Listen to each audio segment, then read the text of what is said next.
Hi, this is Tales Unfold. Find healing in your story. My name is Blossom and today I want to talk a little bit about what happens if fairies get trapped in your home. Let's dive in.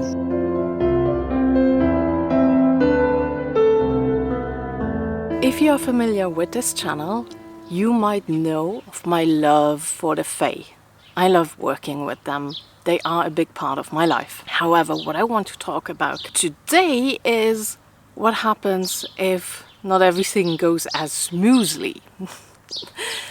So, what we can often see, what people do, general, not necessarily you, but in general, there's that a trend. It's probably going on for a long time, so I might not call it a trend, but to put a lot of little fairy houses in your home, fairy figurines, little fairy doors and all that good stuff. And I'm doing that. I love having that in my house. I love to have that whimsy in my house, okay? But what you actually do with that, or what can happen, is you invite the fairies in. So if you know what you're doing, this might be a good idea.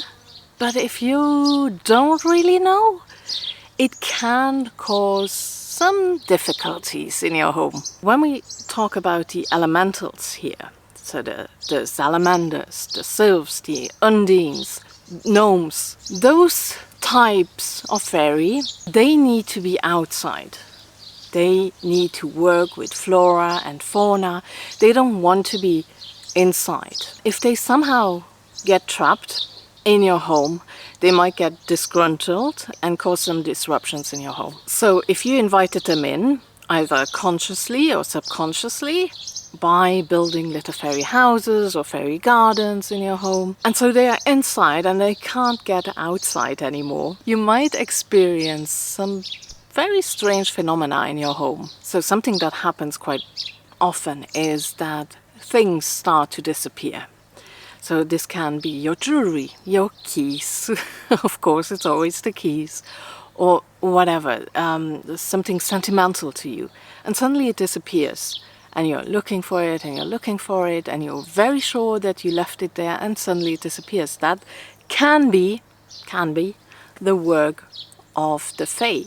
When we talk about elementals, something else that can also happen is, for example, you suddenly have problems with the pipes, or heating issues, or something which has to do with water, or even when you have wooden window frames, they get stuck all the time, or anything like that could happen. So remember, it can be caused by the Fae, but it doesn't have to. First, be rational about it. First think, is there anything that can explain this phenomena? Wood works, of course, and so it expands, and so it can get stuck, right?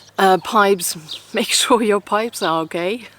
Any heating issues, make sure everything is alright with there. But if you can rule out all rational explanations, then you might have to think about that maybe the Fae are up to some mischief. However, I think it's also very important that I note here that there are also types of fairy beings that enjoy being a part of your home, and that it's very natural for them to be in your home. We there find evidence in folklore, right? So in Germany we have, for example, the Heinzelmännchen. They come out at night and help you with your chores, but it is also said as soon as you observe them or watch them, they will disappear and never come back. So don't watch them too closely when they do their work. So in English and Scottish folklore we also have the brownies, and they can be helpful. In Germany the Heinzelmännchen are actually very benevolent and very helpful. The brownies can be helpful, and we find a lot of examples, and I will go into that at some later point if you want to. So, and as I said at the beginning, the nature spirits, they are not really meant to be in your home. They need to be outside and take care of the flowers and the trees and everything else around them. So they are not meant for your home or to stay in your home.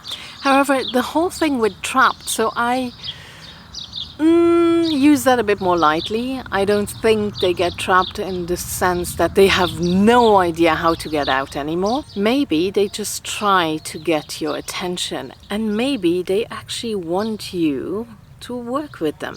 So now, what can you do if you have the feeling that a Fae being is trapped or just causing mischief in your home? So first, try to talk to them. Explain why they shouldn't linger in your home, why they are needed outside, and try to guide them out. In some cases, this might do the trick already, but usually it's a bit more tricky than that. What you can do is really figure out where they are in the house.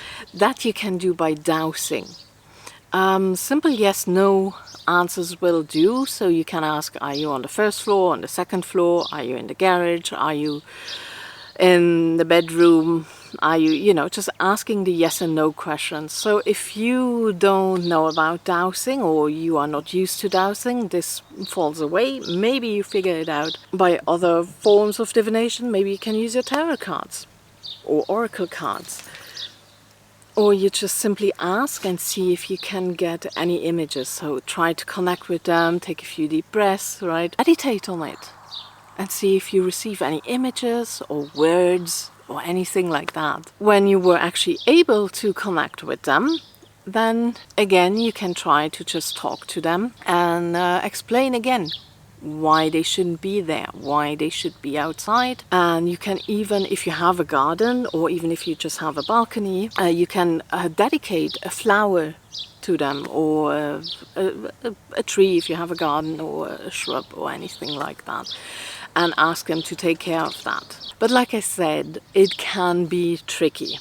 Alright, it can be tricky and it can be hard to actually get answers, especially if you're not used to it and you think, well, I don't know how to dowse, I don't know how to connect with anybody. So a good idea would be to actually call a house healer.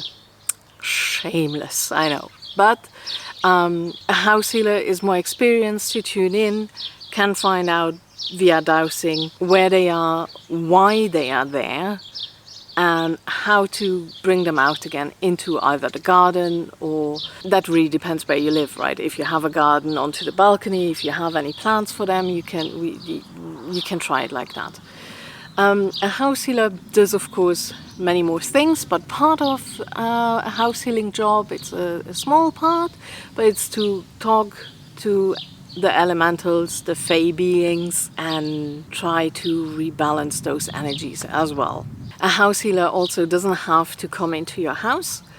It usually works with a floor plan or photos, even if you like, and they can do this work remotely. So if you have any problems, consider consulting a house healer if nothing of the above seems to work. If you want to know more about house healing, let me know in the comments. I will bring more videos or podcasts about energy healing in general, and then later on house healing and what the different sections are that we are checking in. So you know one already, it's fairies as well. So that's it for today. Thank you so much for watching. I really appreciate it.